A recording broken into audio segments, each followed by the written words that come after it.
이 상황에서 보험회사에서 나온 직원은 보험금 줄 이유가 없다라고 판단할 가능성이 높겠죠. 근데 저 같은 경우에는 일단 자를 들고 가요. 현장 조사하면 무슨 일 하시는 거예요?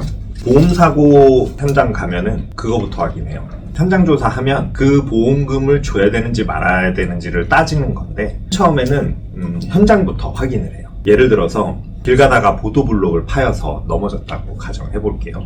그러면 일단 그 피해자를 먼저 만나겠지. 피해자를 만나서 어떻게 하다가 다치게 됐는지를 확인하는 거야. 그리고 CCTV나 이런 기록물이 있는지도 확인해요. 만약에 거기에 CCTV가 없으면 어떻게 해야 돼요? 그럼 또 다 방법이 있지. 그럴 때는 그날 그 자리에 정말 있었는지를 확인을 해야 돼. 예를 들면 그쪽 지역을 와서 뭔가 구매한 영수증이 있는지, 아니면 어떤 목격자가 있는지, 이런 것들을 확인해서 실제로 사고가 있었는지를 확인하는 거지. 그 다음에는 그 사람이 넘어지게 된 장소가 실제로 다른 사람이라도 넘어질만 한지를 확인해요. 그런 식으로 조사를 해나가는 거지. 근데 만약에 이 과정에 보험회사에서 나온 사람이 조사를 한다? 그럼 어떻게 볼 가능성이 클 것 같아요? 아무래도 보수적으로 볼 가능성이 클 것 같아요. 애매한 경우들이 있단 말이에요. 그게 문제가 되는 거야. 너무 확실한 경우는 어느 쪽도 문제가 되지 않아. 누가 봐도 이거는 다칠 만한 곳이 아니다. 그럼 문제가 안 되겠죠. 근데 누가 봐도 다칠 만하면 그것도 문제가 안 될 거야. 근데 이건 애매한데 이 상황에서 보험회사에서 나온 직원은 보험금 줄 이유가 없다라고 판단할 가능성이 높겠죠. 근데 저 같은 경우에는 일단 자를 들고 가요. 그래서 길이를 재봅니다. 그리고 그 다음에는요, 제가 그 상황이라고 가정하고 한번 걸어봐요. 어떻게 되는지.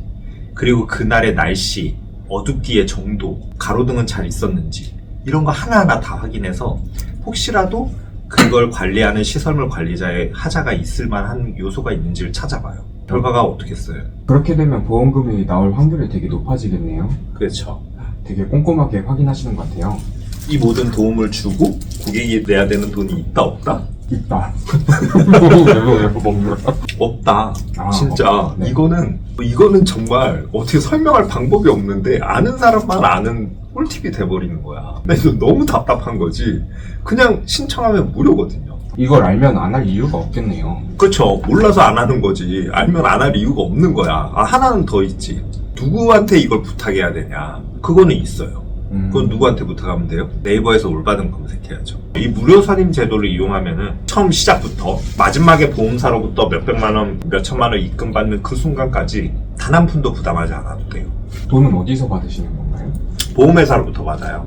이게 원래는 보험회사에서 계약관계에 있는 위탁조사자들이 나왔던 거야. 근데 그러니까 어때? 민원이 많이 발생하지. 그래서 금융당국이 도입한 제도예요. 보험 소비자를 보호하는 제도.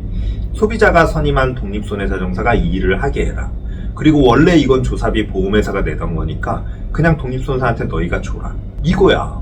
이거 진짜 몰라서 안 하는 거지. 알면 안 할 이유가 정말 없거든. 이거 정말 답답해. 내가 광고를 이렇게 찍고 있어야 돼? 이런 일이 발생하면 무조건 올바름에게 문의해야 되겠네요. 그럼요. 지금 벌써 우리가 이런 사고들을 처리한 게 2,000건이 넘어요. 우리 대한민국에서 전체 얼마나 많은 경험이 쌓였겠어. 그냥 의뢰하시면 됩니다, 여러분. 무료 선임 되는지 확인하고 되면 올바름에 접수해서 보상을 잘 받는다. 끝! 햄버거 먹을까요? 네.